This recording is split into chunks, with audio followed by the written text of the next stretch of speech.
Yeah, to give you an idea of, you're talking about the latency, just 1 year ago, a gentleman from Stanford, one of the leading institutions in AI, created a chatbot of himself, and they were experiencing about 5 to 9 seconds of latency. Obviously, that is nowhere near a fluid human-like conversation.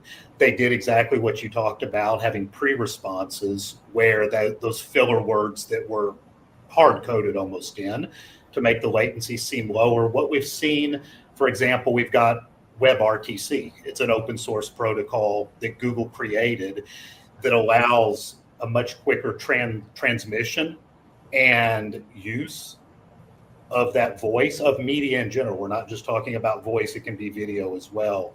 So we've seen protocols that have developed that actually, just like protocols developed for the internet in general, we're seeing protocols being developed that take advantage of various technologies and being able to harness those protocols. For example, you talked about the OpenAI API, the real-time API, being able to use those protocols.